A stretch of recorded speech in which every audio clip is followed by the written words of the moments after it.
I'm guessing you can pretty much agree with me that relationships, they can be hard sometimes, they can be challenging, can be amazing. There's so many emotions that are wrapped into relationships. I'm excited to introduce to you one of the authors in our upcoming book, The Book I Read, Richard Gibson. He's going to be talking about relationships and how to go from dating to having a permanent relationship. If you're feeling like you want a relationship and you're not really sure where to go, you definitely want to stick around for this episode.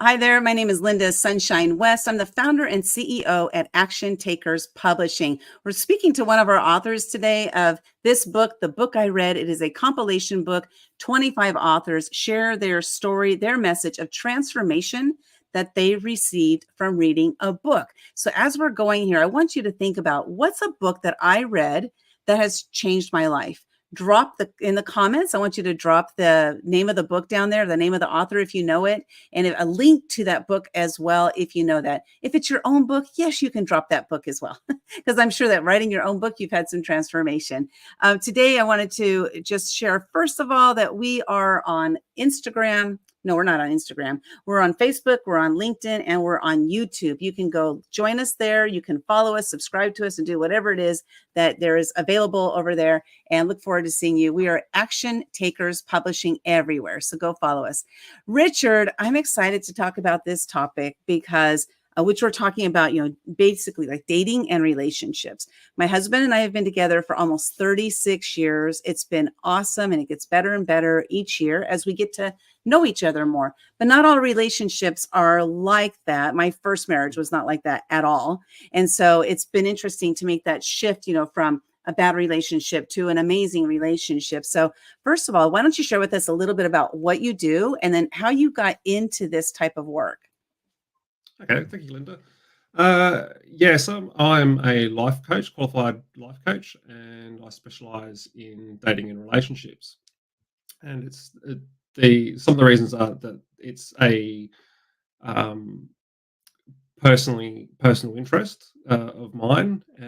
It's also a bit of a passion project. I enjoy seeing people go from ordinary to extraordinary, and from my experiences in the dating world, I came across a lot of people.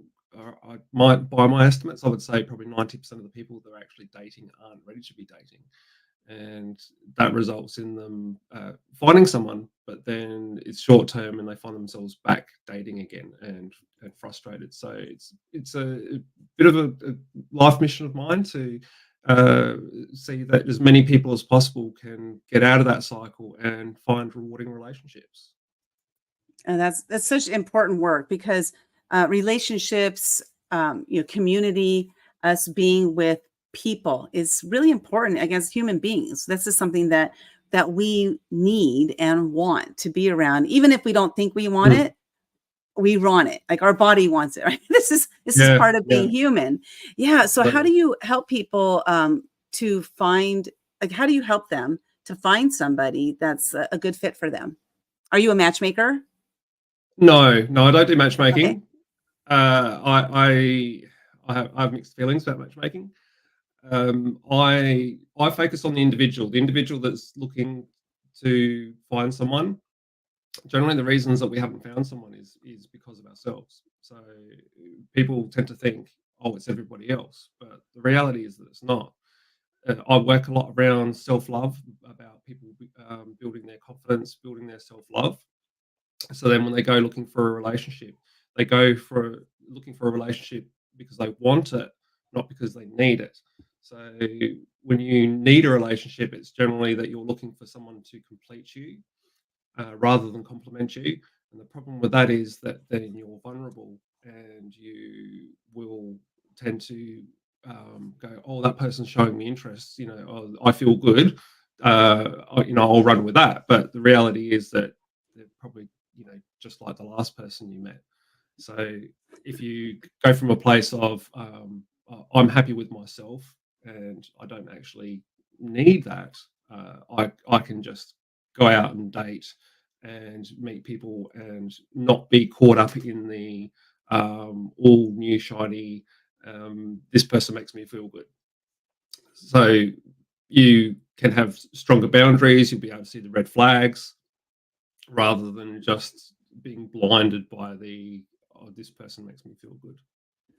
Yeah, I remember going through. When I met my husband, I was 25, and I said, I am so tired of going through toads. Like going through all the toads to find the prince, and Yeah. I literally. So it's kind of interesting, and this was just because it just happened. I wasn't coached or anything, but I thought, you know what, I'm done. I am done. I'm so tired and just tired of dating, tired of trying to find the right person. I had two Mhm. little babies at the time, so I was trying to find a husband also, right? So I was trying to find the whole package, and I was just so tired of it. And I said, I'm done, and I'm not going to date ever again. I'm just going to be by myself, and I'm fine with it at 25. Like, and 6 months later, so here I am for the first time in my life by myself. Well, with my kids, but like I didn't have a relationship. I always had a relationship since I was 16. This is my first time by Mhm. myself. And that was when I actually underwent some, accidental, self-reflection. I read a book, and that book really put me on that path to ask the right questions to find the right person that I'm now with. So that going inside, how important is it for us to go within to discover who we are? What really is somebody? I like how you said, not completes me, but compliments me. How do we find that person that is going to compliment us? Not compliment, like, hey, you're beautiful, but right, it's not about that. It's the complimenting who you are as a human being. Yeah, yeah. And I think you nailed it as well, that you did that self-work, you found out who you were, and that's a big part of it, is that, a lot of people dating don't actually know who they are, and when you don't know who you are, then you can't actually know what you want either. So again, you'll go out and you won't know, someone will tell you something about themselves, and you won't know whether that's actually a good thing or a bad thing for you unless you actually know who you are. That's a good point. Yeah, I know there's the saying, and I'm curious if you know anything about like the percentages or anything. The saying is that your first marriage is to someone like your dad. Your second marriage, well, for a woman, right? Your first marriage is to Yeah. someone like your dad. Your second marriage is to someone like your mother. Like that. Have you heard of that saying? I haven't heard the last part, no. Yeah, I've heard that, like, women marry someone like their dad, and men tend to marry someone like their women, like their mother. Definitely heard that before. Is there something we're missing? Like is there something missing that's why we maybe it's not like we're looking for that, but we kind of attract that, right? It's probably because that's what we're used to.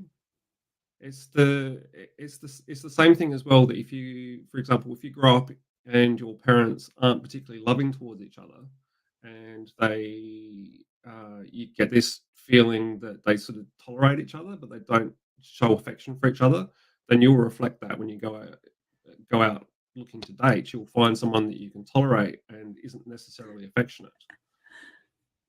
I chuckled. I don't know why, because that was exactly yeah. My parents they were just not that they were distant, but we never saw I didn't see love in my household. And so when I was out there dating all those toads, I didn't have a very good example of really, what a good relationship was. And I didn't know what that looked like. Yeah. Yeah, yeah. Oh, your So mic, something happened with your microphone. It got really loud all of a sudden. I'm not sure what happened. oh, is it still loud?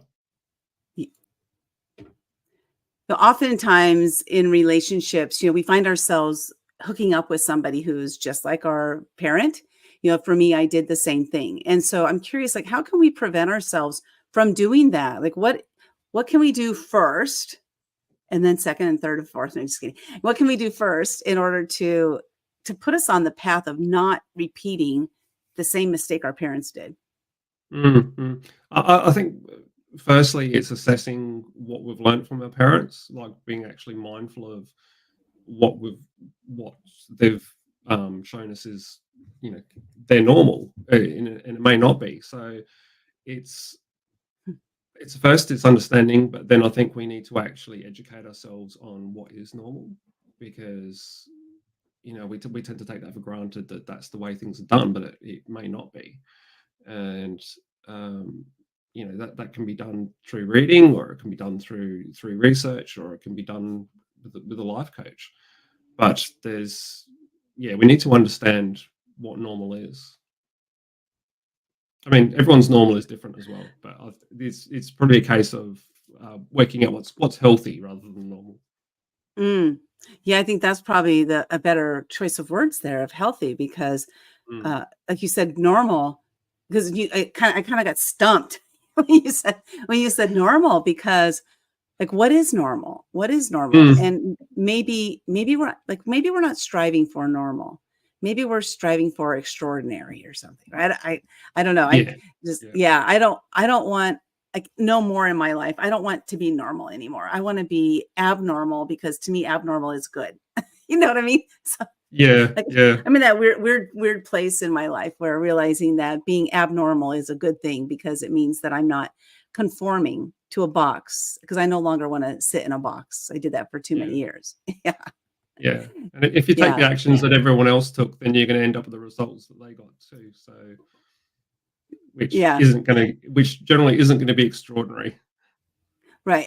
And I don't know about you, but I want an extraordinary life. The rest of it that Absolutely. I've got, I'm 61, so I'm like on the other side, unless I live to be 122, then I'm halfway through my life, at Yeah. 60.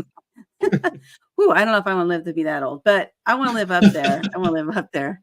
Well, let's switch gears a little bit, because today we are talking about the book I read. And if you're watching this right now, you can get a copy of the book at actiontakerspublishing.com/TBIR. A lot of our authors have put free gifts over there for you, so please go cash in on your free gifts as well. And then if you want to share your story in one of our books, we do a lot of collaboration books where you write just one chapter.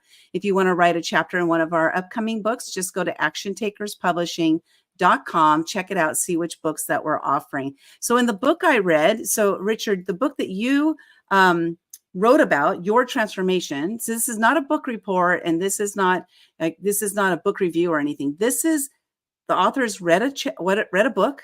The book has transformed their lives, and they're talking about the transformation that they received from that book. So, Richard, instead of talking about the transformation that you received, because you got to go buy the book in order to read his transformation, let's talk a little bit about the book you chose, which is called The Surrender Experiment, which I have never heard of before. So I love that you brought a new book to me, that, this, because I love the idea of it. And I'm going to guess that you're going to do a lot of surrendering from this.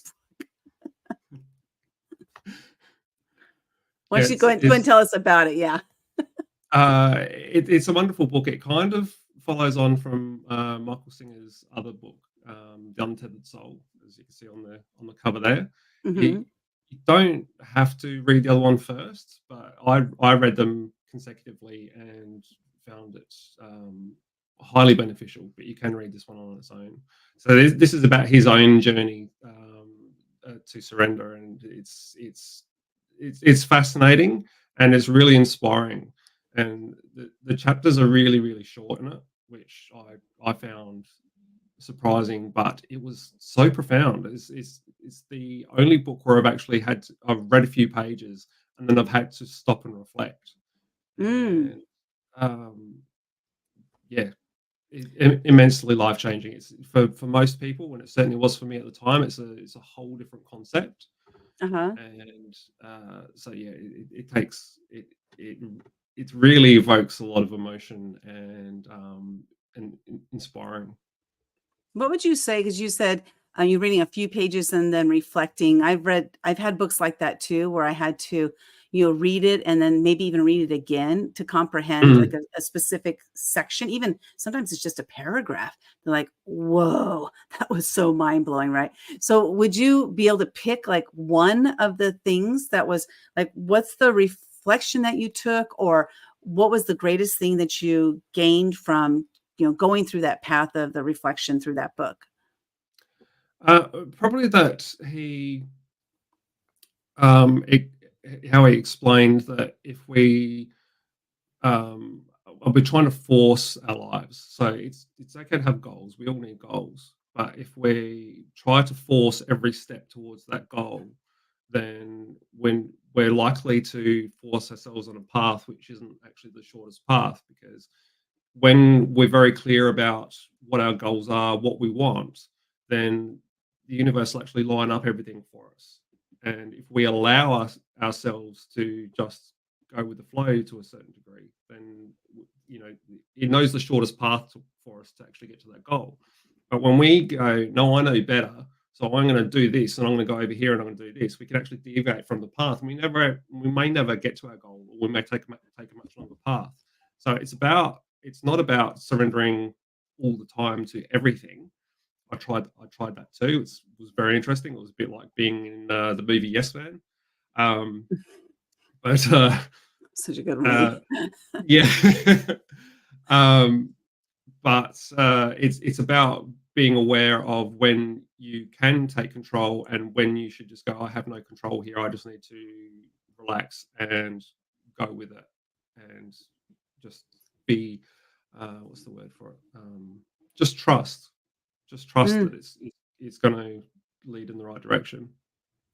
that's a big, big word, because you have to trust what's out there, but also trust what's in here, right? That you've got Mm. it, that you can do it. It kind of reminds me of when I started doing book publishing. I had been in business for 6.5 years, trying to figure it all out, making all the plans, making all the lists, the to-do list, trying to figure everything out.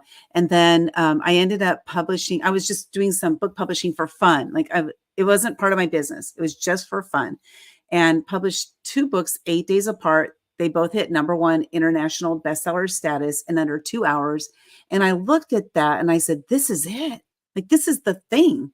And then that day, I stopped all of my business ideas I was doing. And I said, I am a book publisher. Like, boom, I am a book Wow. publisher. We Yeah. published 28 books in 26 months. Wow. Like, just like you said, everything lined up perfectly. Yeah. Yeah. And then why, like, if we have those kinds of experiences from time to time, why don't we have those more often? Like, I'm looking for more of those. So how, Yeah. how do you help people in relationships to um to get that alignment? I guess get that alignment of who they are so that they can attract somebody, attract, like the law of attraction, right? They can attract the right person instead of attracting those toads. I dated so many of those. Too many. Yeah. It's a lot of it is like what I said before. It's preparing yourself. It's about becoming your best person, and you, you know when you're ready to date because you're actually happy to be alone. That you don't fear dating. You don't go out and go, oh, I really need this, and then when you get in a relationship, go, oh, I hope I don't lose this. The it's If you're coming from Mm. a place of this is truly wonderful, but if it ends, then I'm going to be okay because I still have me. And you're in a really good place. Oh, that's But beautiful. yeah, Yeah.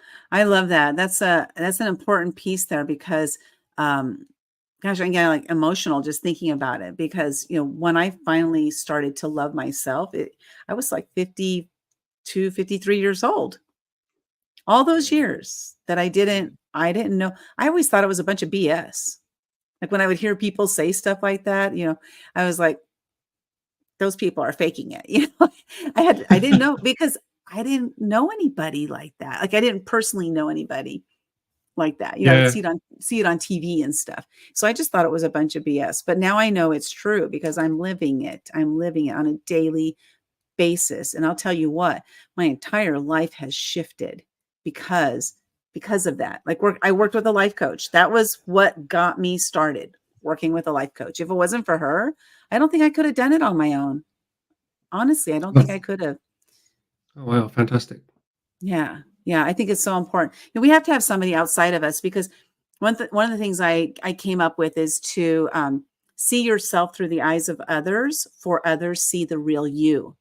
And these are the positive people in our lives, not the negative people, people that call us bad names and stuff. These are the positive people in our lives, because they see the positive in us that we don't see. So then now that once we see what they see in us, now we have this opportunity, a choice to adopt it as our own beliefs or to not.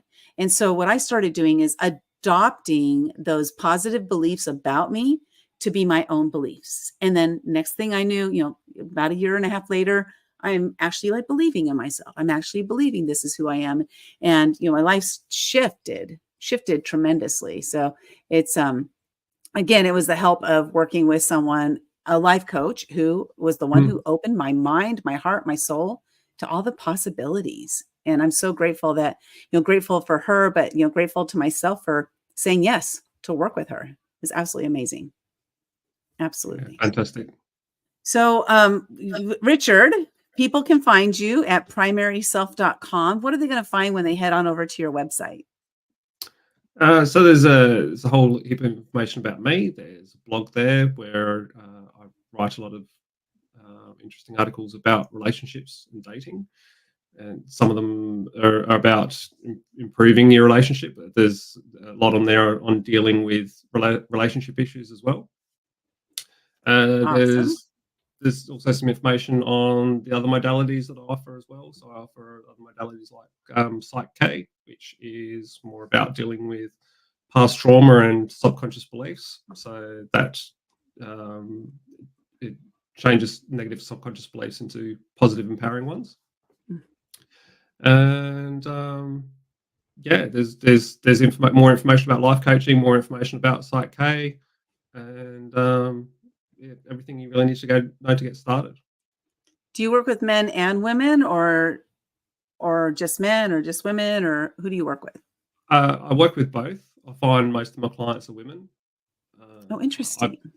Yeah, I think women are more open to working on their their dating and relationships, whereas men tend to be, oh no, I've got this.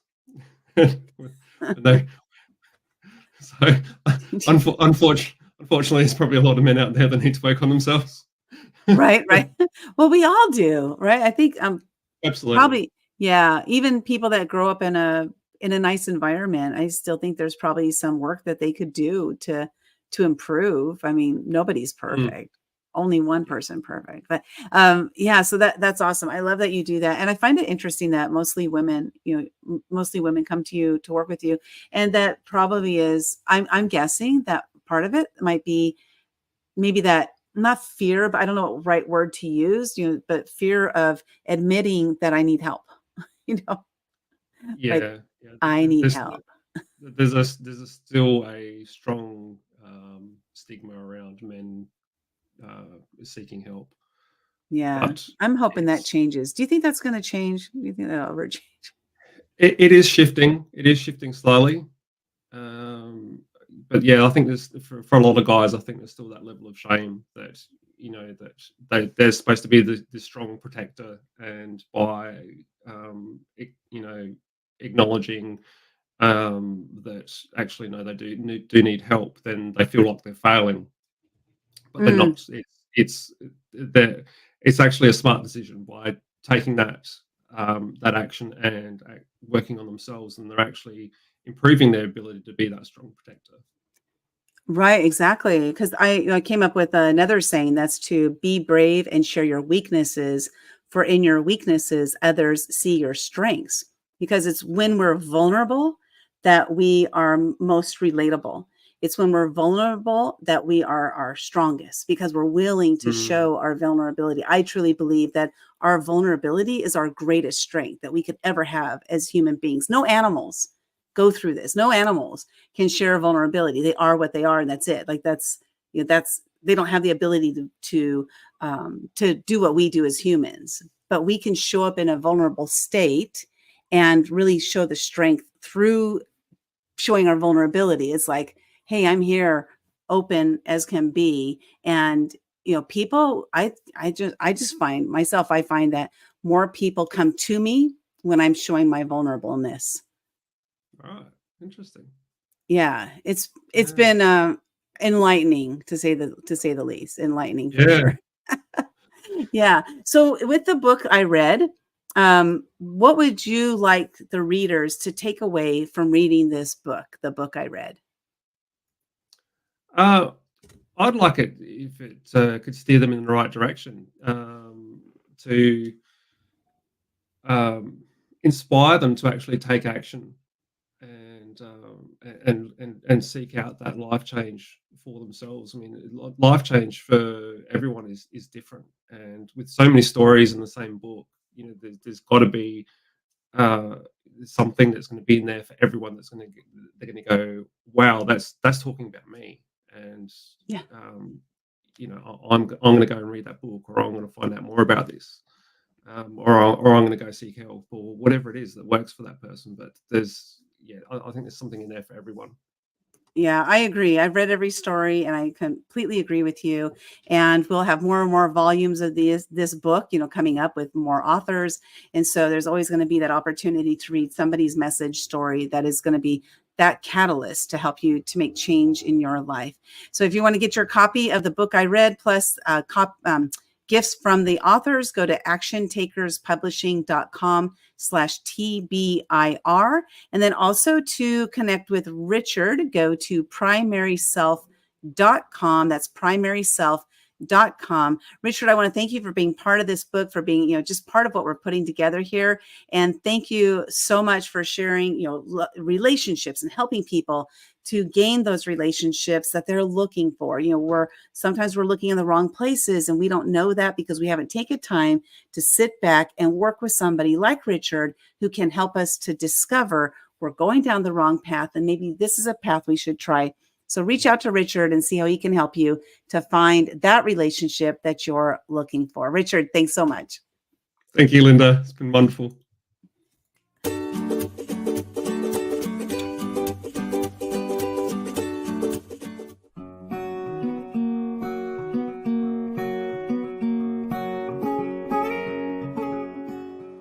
This opportunity came out of nowhere, but it brought so much to my life, just knowing you guys and just meeting with all the authors. But to be able to put my story out there and just it's like one of these things where you start doing it, you can't stop. So I'm gonna be in the next book. It's just the whole process is easy. You feel support, and it's just like being #1 seller. It just feels amazing.